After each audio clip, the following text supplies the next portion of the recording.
en essor et puis en broutard repoussé. Je pense que c'est un système qui est simple, par troupeau de 20-25 vaches dans chaque prairie, et elles mangent l'herbe qui pousse naturellement. Quand arrive le mois d'octobre, on commence à rentrer tout le monde gentiment au fur et à mesure des vélages, ce qui fait que là, elles mangent du foin, le foin qui est produit l'été dans les prairies.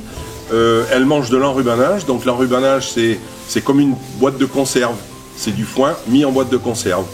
Le procédé, ça s'appelle l'apertisation, où il y a plus d'air et puis le fourrage se conserve, et ça permet d'avoir une coupe supplémentaire, beaucoup plus précoce, une qualité de fourrage aussi un petit peu plus élevée, et ce qui fait que, voilà, elles mangent l'hiver du foin, de l'enrubanage, et je leur donne 1,5 kg de métail, que je fais ça depuis 3 ans. Le métail, c'est une association entre de la vesse, du pois, de l'avoine et du triticale. Donc ça fait un mélange qui est à peu près équilibré, riche en protéines. Ce mélange-là, il n'y a aucun désherbage, aucun fongicide, 20 unités d'azote, ce qui est dérisoire, mais c'est juste un petit coup de fouet. Et elles ont ça tout l'hiver.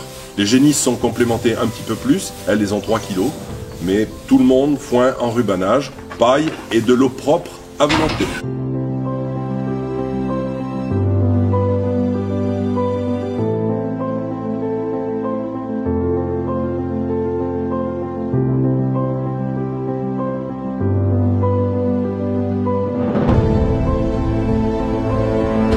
Alors moi j'ai une particularité, c'est que je ne supporte pas des animaux qui soient stressés, qui soient inquiets, qui soient agressifs. Donc j'ai des animaux qui sont calmes, très calmes. Et ça, je pense que c'est la base. Quand on veut manipuler des animaux, il faut déjà qu'ils soient calmes à la base. J'ai une centaine de vaches. C'est les périodes de vélage, donc c'est réparti sur septembre, octobre. Et j'ai une partie des vaches qui vèlent au printemps. Je mets des taureaux en conséquence. Je travaille avec 4 taureaux. J'achète un taureau tous les ans. Et je garde mes génisses. Donc la vache qui va véler, si c'est une fille, je vais avoir une attention particulière. Je vais garder les plus belles. Il me faut à peu près 25 génisses tous les ans. Donc ça veut dire que j'ai 25 vaches que je réforme tous les ans. Ces 25 génisses, je les mets avec un taureau spécial à vélage facile. Et ce qui fait que dans la logique d'une génétique avec des taureaux améliorateurs, la fille normalement est meilleure que la mère. Ce qui fait qu'aujourd'hui, j'ai des vaches qui pèsent, en 2019, qui pesaient 515 kg de carcasse. Ce qui est assez beau, sachant que la moyenne de la race en France, c'est 380 kg. Pourquoi autant de vaches? Parce que j'ai fait des investissements. Ces investissements ont généré des emprunts. Et il me faut un minimum de ventes pour pouvoir payer tout ça, pour pouvoir autofinancer une partie et pour pouvoir aussi, éventuellement, si ça peut, me dégager un salaire. Toujours dans un souci de simplifier la vie, j'ai inventé ce râtelier où on accède avec 2 marches. On met une botte d'enrubanage, une botte de foin. Les vaches montent sur une marche, ce qui permet de compenser la hauteur du fumier. Un feston pour empêcher qu'elle ne gaspille. Et ce qui est surtout, à mon avis, bien, c'est que tout à fait de l'autre bout, il y a une grille qui est amovible, qui se lève et qui se referme. Ce qui fait que quand je pousse les bottes, tous les résidus que les vaches, les refus que les vaches ne mangent pas, c'est expédié sans passer un coup de balai, sans passer un coup de pelle. Voilà.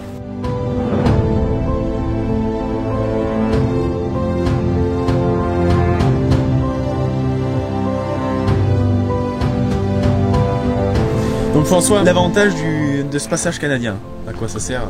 Et la liberté. La liberté, tu n'as plus la contrainte d'ouvrir, fermer, savoir si c'est ouvert, si c'est fermé.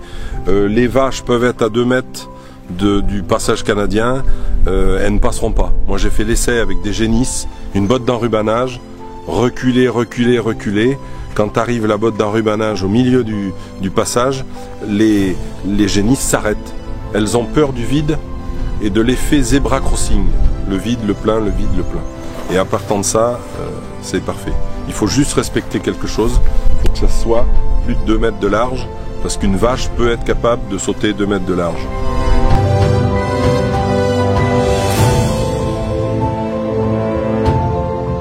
Je produis ce que j'ai besoin. J'ai besoin de foin, donc je produis mon foin. J'ai besoin d'enrubanage, je produis mon enrubanage. Et les céréales, ce ne sont pas des cultures de vente, c'est des cultures que je fais pour le pré-engraissement des animaux ou pour les vaches, pour le cheptel, pour l'entretien des mers. J'achète un correcteur azoté qui est contrôlé. Ce que je n'ai pas dit, c'est que je suis en label rouge depuis que je suis installé. Depuis 88, je suis en label rouge. Donc on a une traçabilité des aliments, une traçabilité de tout. Tout aujourd'hui est tracé. Là, je pense que à 99%, on n'est jamais à 100%, mais à 99% aujourd'hui, l'alimentation en général est tracée. Enfin, l'alimentation qui est produite en France est tracée, il y a une traçabilité, on peut tout retrouver, voilà. Et donc j'achète ce correcteur azoté pour équilibrer la ration, et j'achète également des minéraux, des pierres de sel à disposition pour faire lécher les vaches avec oligo-éléments, et je donne devant des minéraux quand je leur donne le fameux petit kilo de métail, ce qui fait que je pense que mes vaches mangent peut-être mieux que moi.